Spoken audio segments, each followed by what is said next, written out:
Welcome, friends. I'm so glad to see you. We're here together for Children's Liturgy of the Word. And before we get started on our wonderful story we have for today, I want to begin with a prayer.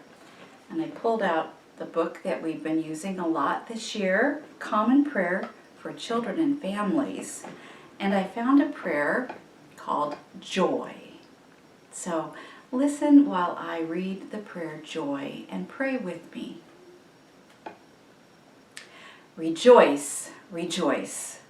We leap for joy and sing a song of gladness because the Lord is God and God made us. We are God's always. Rejoice, rejoice. Amen. I thought of that prayer because our bulletin today has the word rejoice in it. Rejoice in the Lord always. And that phrase comes from part of the Bible, and it is part of the story that's read in our church service for this Sunday. And the story comes from a letter that Paul wrote to people, and we call it a letter to the Philippians. And the people lived in a place called Philippi. And part of the thing he was doing when he wrote to these people is he was trying to encourage them, to help them to find their joy and their courage and their strength to keep going even when times were hard. And I thought, wow, that's something that sounds like a message we could all use today, right? We always need a little help to keep going when times are hard. And part of the very famous words, and I'll let Tim zoom in on this. This is the coloring sheet, and our friends from Illustrated Ministry colored the words this way. And part of Paul's letter, at the end, it says, "Finally, beloved, whatever is true, honorable, just, pure, pleasing, commendable, if there is any excellence and anything worthy of praise, think about these things. The God of peace will be with you."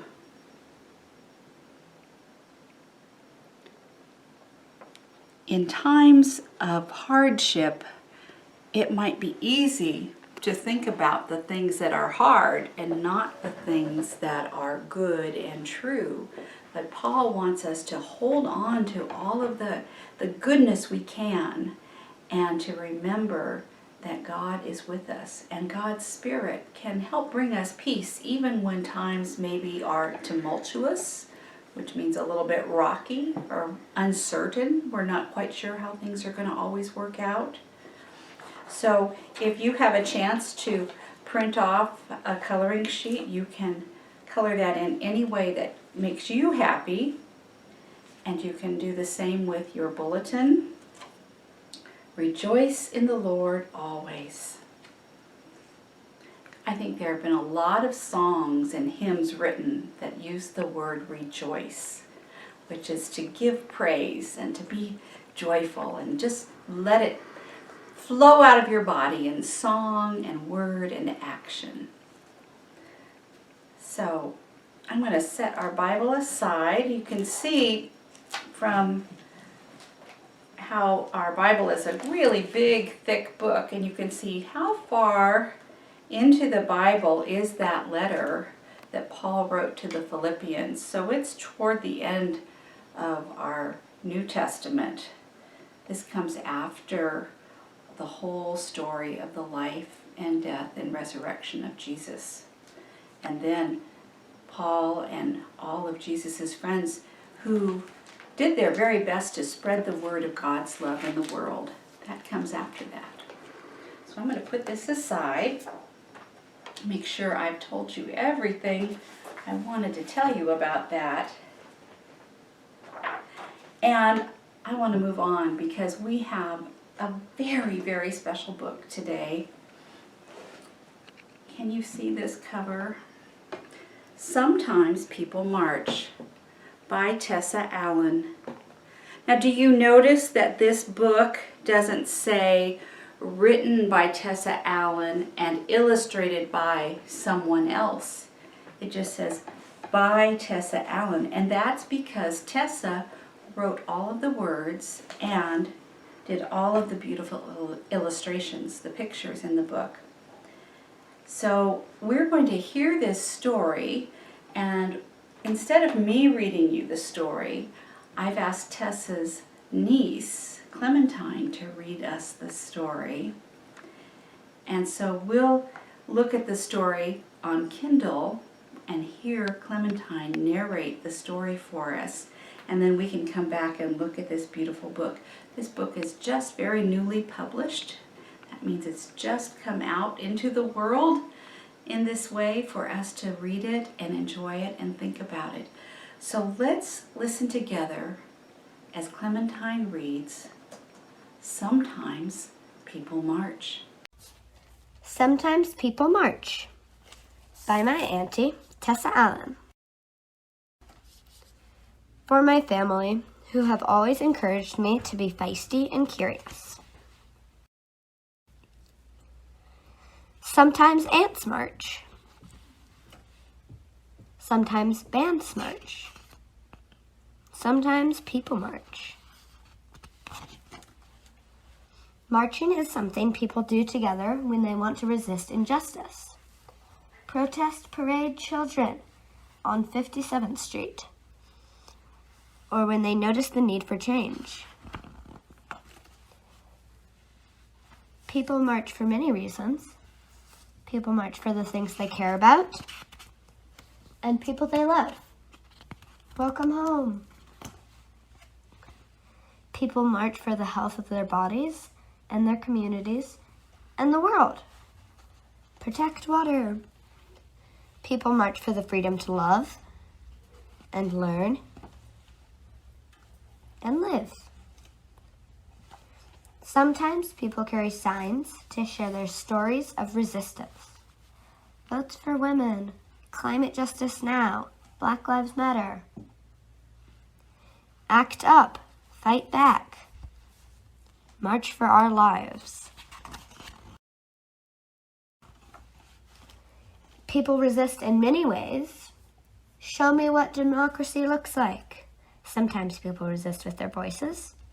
This is what democracy looks like. They might resist with words, or songs, or art. People resist with meetings. They resist by standing up, or sitting down, or taking a knee. It isn't always easy. Feet get tired, arms get tired, hearts and hopes get tired. Sometimes problems seem too big or complex. But we do not march alone. Ants are stronger together. Bands are louder together. People are more powerful together.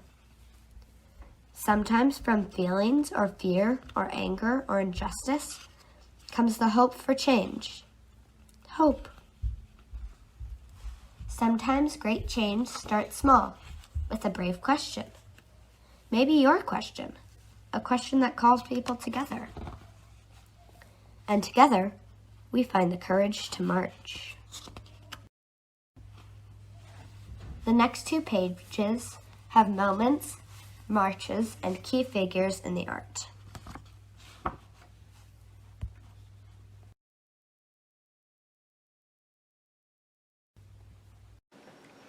Now I have another new favorite book. How about you? I'm very excited to share that story with you. And I want to say thank you again to Clementine for narrating it. And her Aunt Tessa lives in New York City right now, but she comes out to Oregon to visit. So there may be a time that you even get to meet her sometime when we all have the chance to come back and go to church together.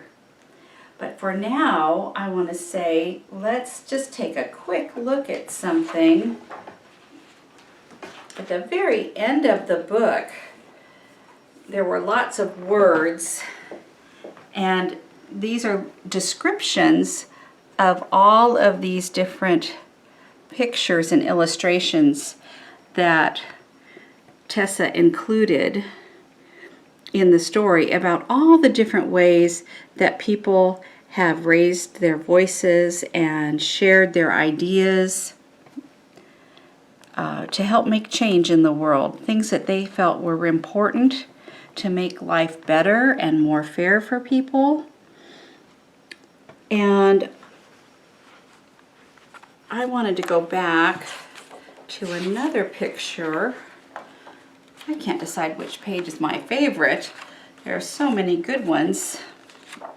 And each page really has a story to tell us.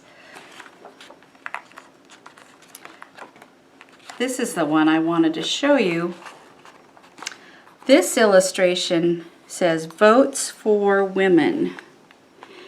And one of the things I love about this book that Tessa wrote is that you could take any of these pictures and decide you want to learn more about what it means and what it means to be a part of this particular story or movement or organization, and who some of the people are or were who were a part of that.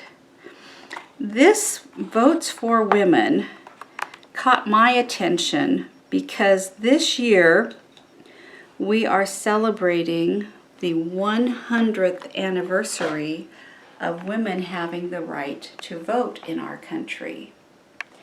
And it got me to thinking about some of the people who were so important in making that happen. And it's not something that happened quickly. People had to work a long, long time, many, many years. Some people who wanted to help give women the right to vote worked on that issue, and they worked on it and worked on it and worked on it, and it took years. Maybe they started working on it when they were a very young woman, and then it took until they were a very old lady. And then finally, guess what? It happened in 1920. So what year is it right now? It's the year 2020, 100 years later. Can you even imagine, with all of us getting ready to have an election right now in our country, can you imagine if the women in our country couldn't vote? Doesn't that sound crazy?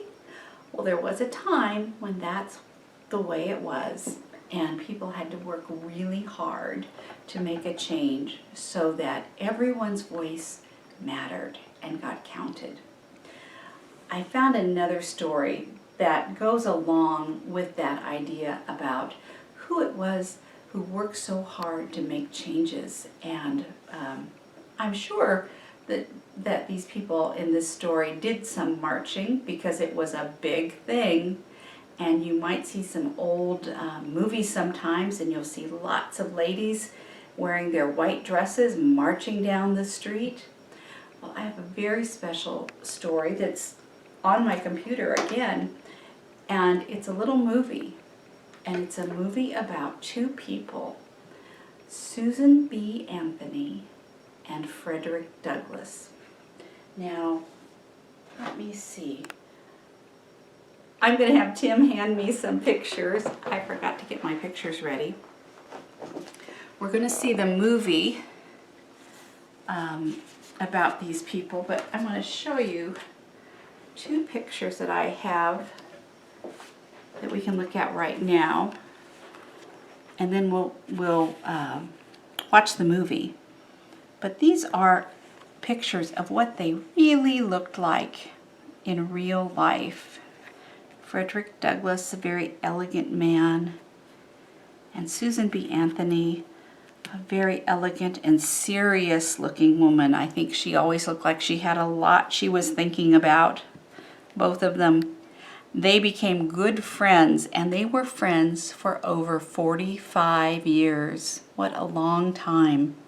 And they both cared about people having the right to vote and people being treated fairly. So let's watch this movie called Two Friends. Here we go.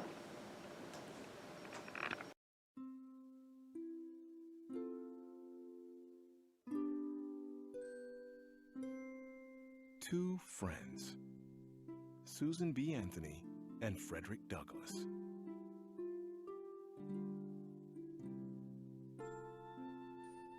Snow fell in Rochester, New York. A horse pulled a creaky buggy down Madison Street. Susan B. Anthony set out 2 saucers, 2 cups, and 2 slices of cake.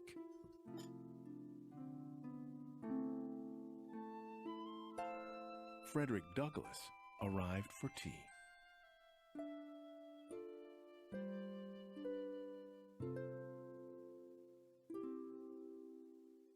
Susan lit 2 candles on the table. The friends sat by the fireplace in Susan's parlor. Frederick wore a gentleman's jacket, vest, and tie.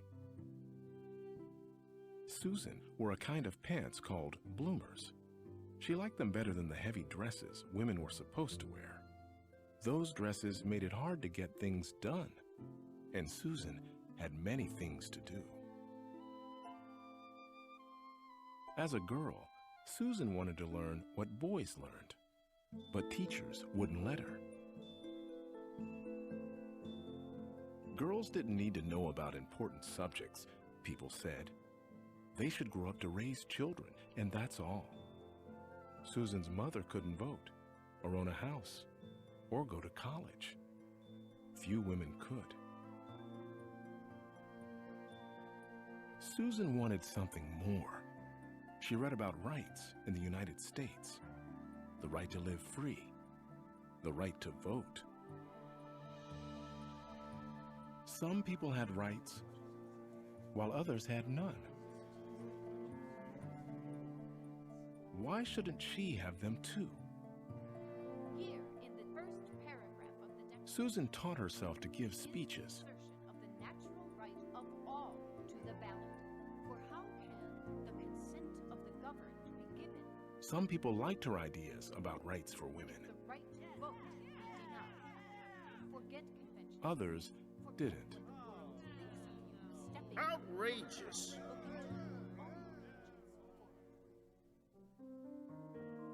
The candles glowed in the parlor. Frederick sipped his tea. Susan asked him about his newspaper. He filled it with his own ideas about rights. We are all brethren. Right is of no gender, is of no color. Truth is of no color. Everyone is talking about my new issue, he said.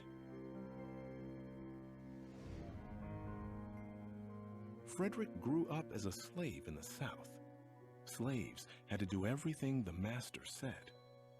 But Frederick wanted something more. He secretly learned to read and write. New ideas thrilled him.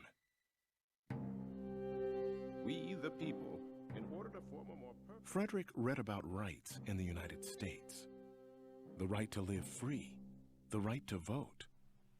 Some people had rights, while others had none. Why shouldn't he have them too?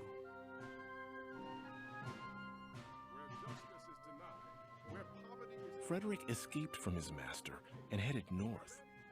He taught himself to give speeches. A battle lost or won is easily described, understood, and appreciated.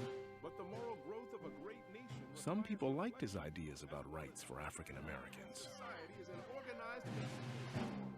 Others didn't. Neither persons nor property will be... Susan liked Frederick's ideas, and he liked hers. He moved to Rochester and got in touch with her.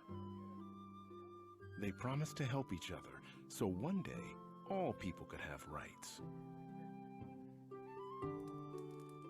The fire crackled. Snow fell outside the window. Frederick and Susan ate their cake and talked about their plans. So many speeches to give, so many articles to write, so many minds to change. They would get right to work. As soon as they finished their tea.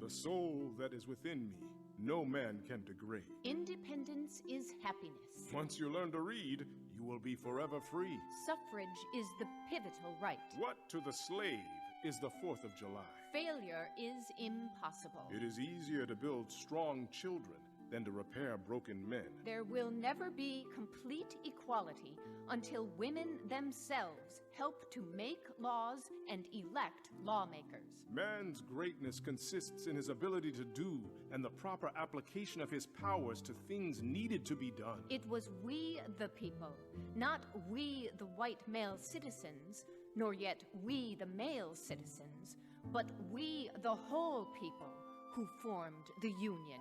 The limits of tyrants are prescribed by the endurance of those whom they oppose. The true republic. Men, their rights and nothing more. Women, their rights and nothing less.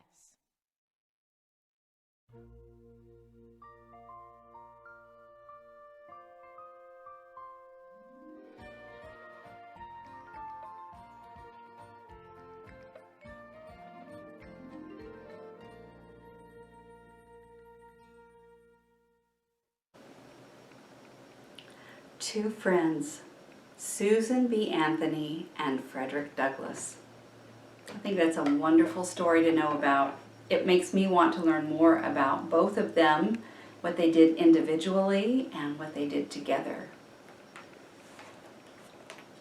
I wasn't sure when I first read that book. I thought, that sounds almost too good to be true. Could they really have been friends and had tea? Yes, they really, really did. And I started to do a little investigating, and I looked up on the computer and I found a picture of a place in Rochester, which is the town that Susan B. Anthony lived and where Frederick Douglass, I think he lived later on, but he would go to visit her there.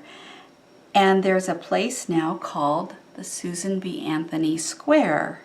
And it's a little park.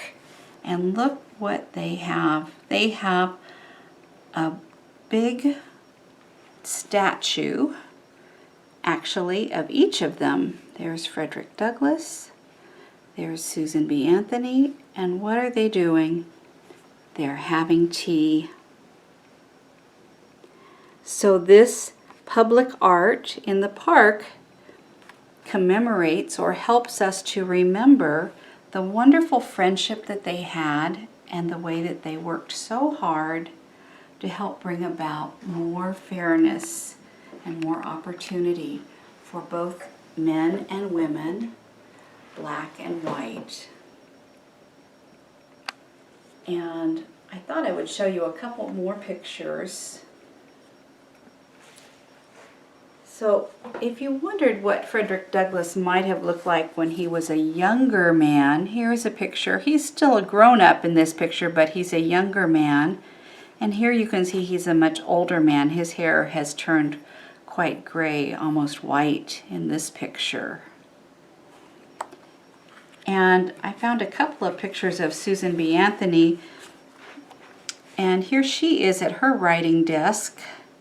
I had trouble finding a picture of her when she was very young, but I think she looks much younger here. You can see her hair is dark. It hasn't turned gray yet.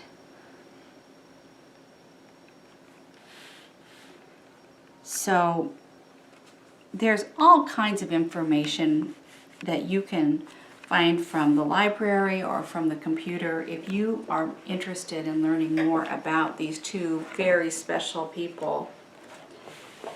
One other really fun thing I learned when I was doing some research was that there was a man who was visiting Rochester, which is a city. It's still a city in upstate New York. Did you remember in the story when he went to visit her, it was snowing? Sometimes it's very snowy and cold. It's very close to Canada. It's very cold and chilly up there during the winter. Well, there was a man who was visiting Rochester, and this man was or is a playwright. His name is Matt Smart.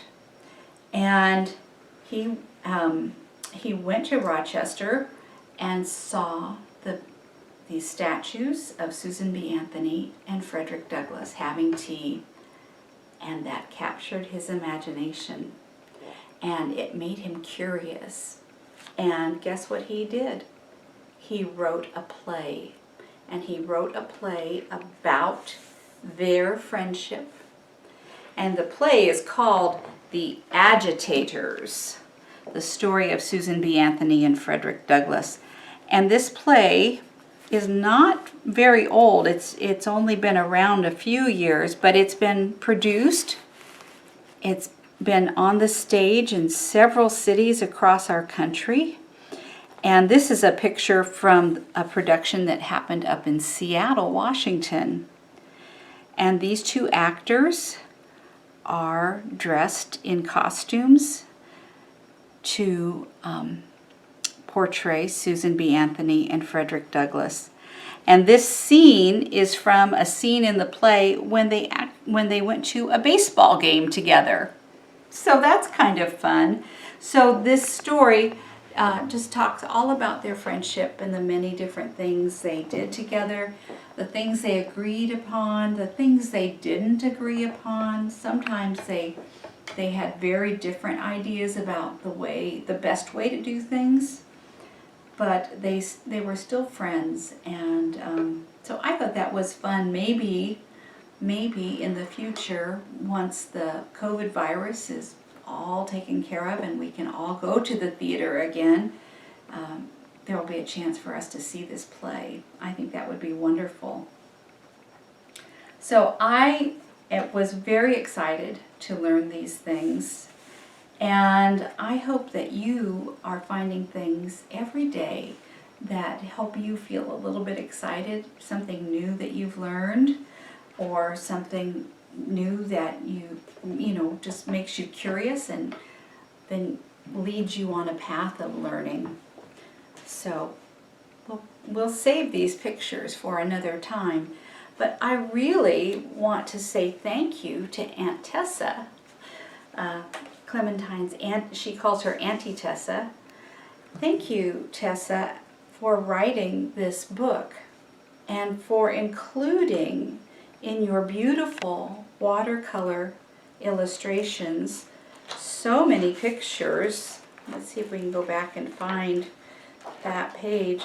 Thank you for including so many pictures that help us remember all the ways that people have come together over the years and all different times in history to work together for positive change, to help make the world better, make it more fair, more just, more loving, more kind. Wouldn't that be great if all of the changes that we worked for always made the world a more loving place to be?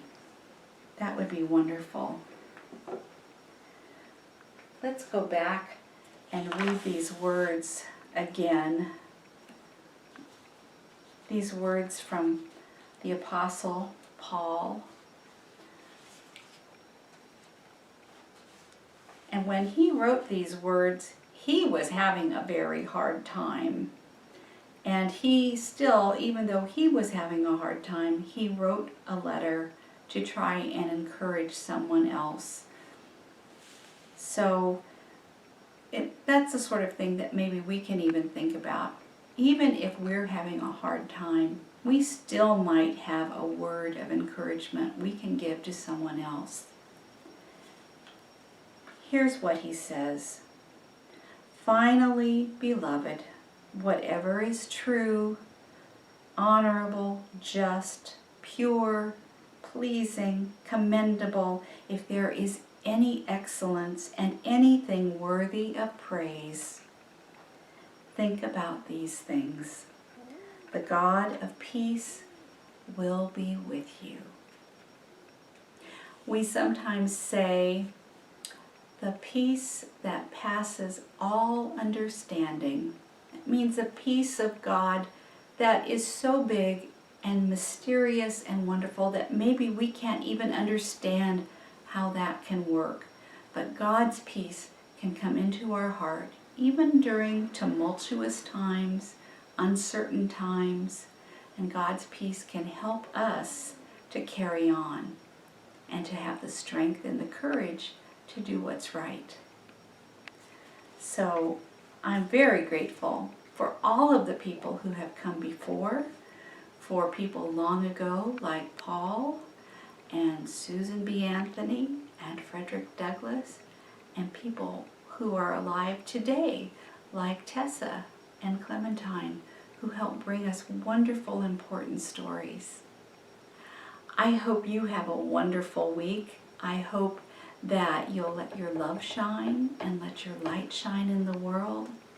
And I hope you will always let your questions and your imagination take you down a path of new learning and new understanding. Take care. I'll see you again very soon. Goodbye, my friends.